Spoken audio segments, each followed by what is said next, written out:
ঐক্যের বার্তা। 10 কোটি 11 কোটি লোক, কোথাও একটা ঘটনা ঘটলে সব তো পুলিশ তো বাড়ি বাড়ি গিয়ে পাহারা দেয় না। একটা ঘটনা ঘটেছে, পুলিশ সঙ্গে সঙ্গে অ্যাকশন নিয়েছে। তোমরা তো সবচেয়ে বড় আনসেফ পার্টি। তোমরা দেশটাকে সর্বনাশ করেছো, মানুষকে সর্বনাশ করেছো, সংবিধানকে সর্বনাশ করেছো, গণতন্ত্রকে সর্বনাশ করেছো, আর ধর্মের নামে অধর্ম পালন করছো। কই আমার সাথে তো কোনোদিন হোলি খেলা নিয়ে রাজস্থানীদের কোনো ঝগড়া হয়নি। আবার আমি যদি তাদের সাথে অংশগ্রহণ করি তখন আমাকে বলবে দেখো দেখো কি করছে। আমি বেশ করেছে, করবে। আমি যদি গুজরাটের সাথে সাথ দিই তোর কি? আমি যদি রাজস্থানীদের সাথে সাথ দিই তোর কি? আমি যদি বাংলার কালচারকে সাথ দিই তোর কি? আমি যদি রমজানে যাই তোর কি? আমি যদি গুরুদুয়ারে যাই তোর কি? আমি যদি বড়দিনে যাই তোদের কি? আমি ঠিক করব আমি কোথায় যাব না যাব। দিব্যি হেঁটে চলে বেড়াচ্ছেন, তিনিই নাকি সরকারি খাতায় মৃত, তাই পাচ্ছেন না লক্ষ্মীর ভান্ডারের টাকা। অভিযোগ, পঞ্চায়েত অফিস, বিডিও অফিসে জানিয়েও কোনো লাভ হয়নি। চরম বিপাকে বানারহাটে শম্পা রায়।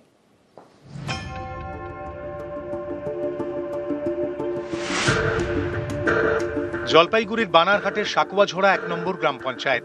এখানকার বাসিন্দা শম্পা রায় দিব্যি কাজকর্ম করে বেড়াচ্ছেন, অথচ সরকারি খাতায় এই শম্পাই নাকি মৃত। তাই সরকারি সুযোগ সুবিধাও পাচ্ছেন না। অভিযোগ, মে মাস থেকে শম্পার ব্যাংক অ্যাকাউন্টে ঢুকছে না লক্ষ্মীর ভান্ডারের টাকা, মিলছে না রেশনও। খোঁজ নিয়ে শম্পা জানতে পারেন সরকারি খাতায় তিনি নাকি মৃত, তাই বাতিল হয়ে গিয়েছে রেশন কার্ড এবং আধার কার্ড। লক্ষ্মীর ভান্ডারের টাকাও ঢুকছে না। শম্পার দাবি, পঞ্চায়েত অফিস এবং ব্লক অফিসে জানিয়েও লাভ হয়নি। 6 মাস ধরে এক অফিস থেকে অন্য অফিসে ঘুরতে ঘুরতে হয়রানির এক শেষ।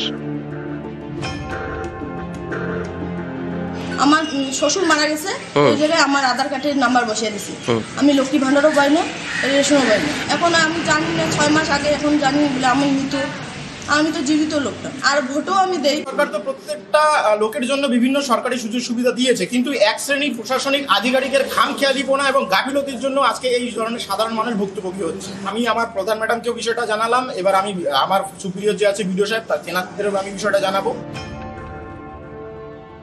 জানার পর বাড়িতে স্টাফ পাঠিয়েছিলাম, পরে অ্যাপ্লিকেশন নিয়ে সেটা আমার জেলাতে আমি পাঠিয়েছিলাম। অলরেডি মনে হয় সেটা জেলা থেকে লক্ষ্মীর ভান্ডারটা ওনার করে দিয়েছে, মানে কারেকশনটা করে দিয়েছে। ওনার আধার কার্ডটা হয়তো দিয়েছেন, তো কারেকশন করে দিয়েছে, হয়তো এটা অ্যাপ্রুভালে একটু সময় লাগছে, সেটা আমি দেখে নিচ্ছি। বানারহাট থেকে রকি চৌধুরী, নিউজ 18 বাংলা।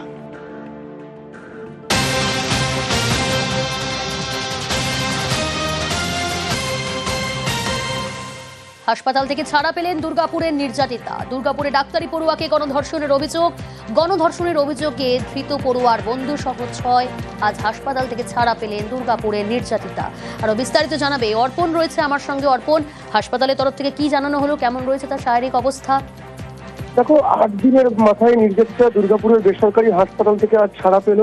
মূলত এই চিকিৎসকরা তারা ছাড়ার সিদ্ধান্ত নিয়েছে, কারণ তার মানসিক এবং শারীরিক অবস্থা স্বাভাবিক রয়েছে। সেই কারণেই মূলত চিকিৎসকরা তারা সিদ্ধান্ত নেন এবং বেসরকারি মেডিকেল কলেজ হাসপাতাল থেকে তারা একটি প্রেস বিজ্ঞপ্তির মাধ্যমেই কিন্তু তারা এই কথা জানান এবং তারপরেই কিন্তু হাসপাতাল থেকে তাকে ছাড়া হয় এবং তারা পরিবারের সেফ জায়গায় রয়েছে, এমনটাই জানা যাচ্ছে সূত্রে। বেশ, দুর্গাপুরে ধৃতদের বাইক বাজেয়াপ্ত। ডাক্তারি পড়ুয়াকে গণধর্ষণের অভিযুক্তদের বাইক ও সাইকেল বাজেয়াপ্ত। ঘটনাস্থল থেকে নমুনা সংগ্রহ ফরেনসিকের, মাটি থেকে রক্তের নমুনা সংগ্রহ ফরেনসিকের।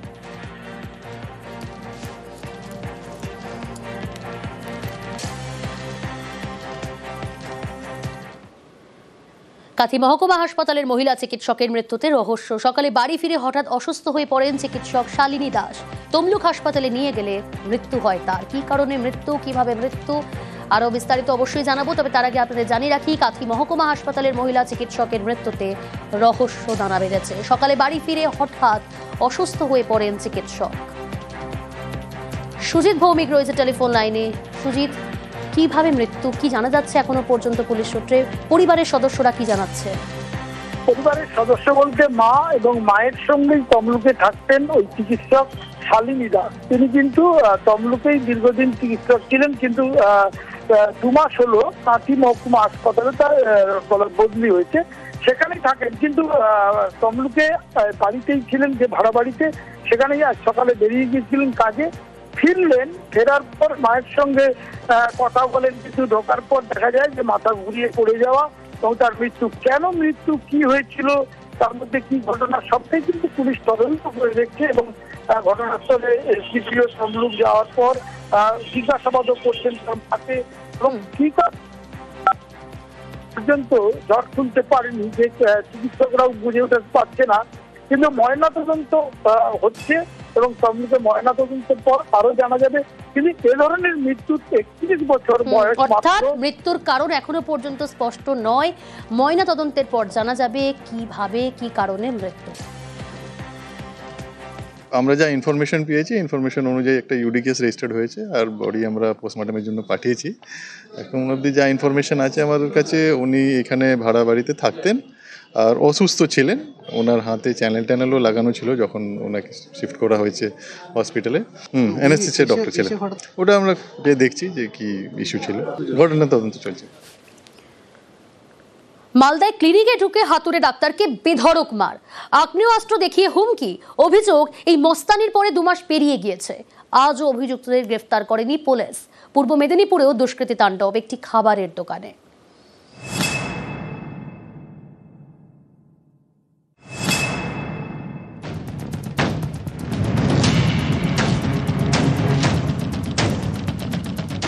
ষোলোই আগস্টের রাত মালদার রতুয়ায় ক্লিনিকে বসে রোগী দেখছিলেন হাতুড়ে ডাক্তার তারিক আনোয়ার।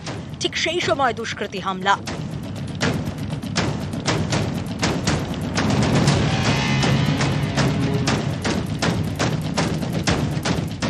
এই দেখুন, একজন আগ্নেয়াস্ত্র উঁচিয়ে শাসাচ্ছে।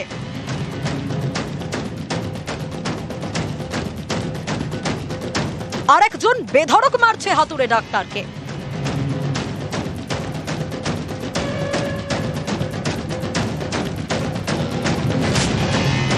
রতুয়ার চাঁদমণি 2 নম্বর গ্রাম পঞ্চায়েতের বিলকুল। এখানকার বাসিন্দা তারিক আনোয়ার, হাতুড়ে ডাক্তার।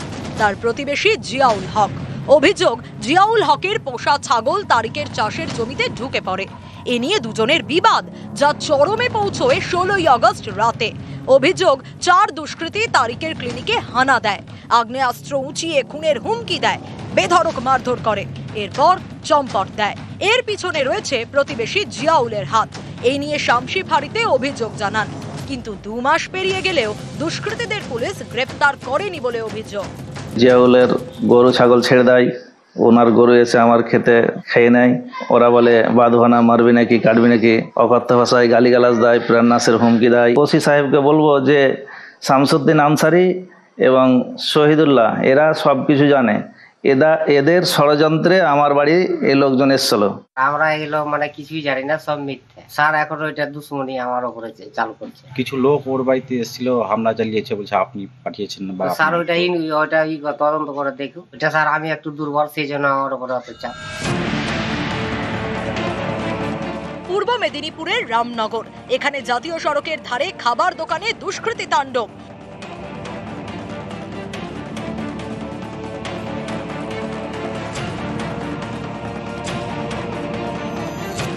শুক্রবার ভোরে দোকানে ঢোকে কয়েকজন দুষ্কৃতী।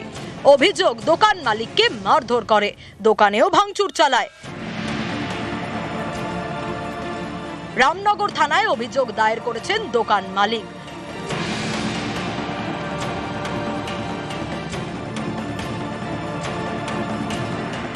মালদা থেকে ক্যামেরায় লিপেশ লালার সঙ্গে সেবক দেব শর্মা এবং পূর্ব মেদিনীপুর থেকে পঙ্কজ দাশরথী, নিউজ 18 বাংলা। আসি পরের খবরে। যখন তখন হামলা, গ্রামের মধ্যে তাণ্ডব, হনুমানের ভয় কাটা পূর্ব মেদিনীপুরের মহিষাদলের গ্রাম।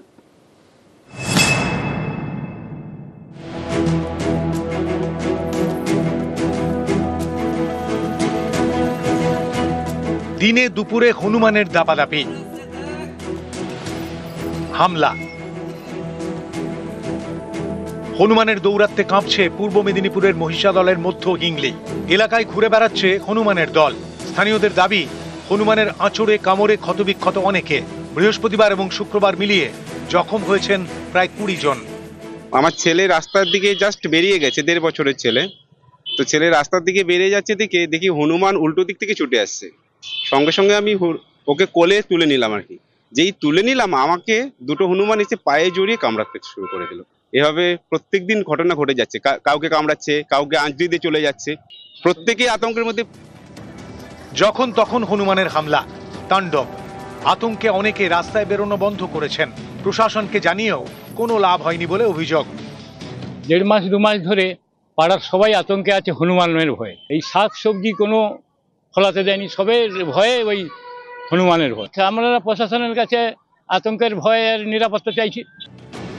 হনুমান ধরতে খাঁচা পাতে বন দপ্তর, তবে নাগাল পায়নি। মারাত্মকভাবে জখম করেছে দলের মধ্যে একটা হনুমান, বোধহয় পাগল হয়ে গেছে। আমরা বন দপ্তরকে জানিয়েছি, তারা যেটা জানাচ্ছেন এদের প্রজননের একটা বিষয় থাকে, এই কারণেই বোধহয় তারা হিংস্র হয়ে ওঠে এবং সেই কারণেই এই রকম ধরনের আক্রমণাত্মক ভাবে হনুমানগুলো কামড়ায়। পূর্ব মেদিনীপুর থেকে সুজিত ভৌমিক, নিউজ 18 বাংলা।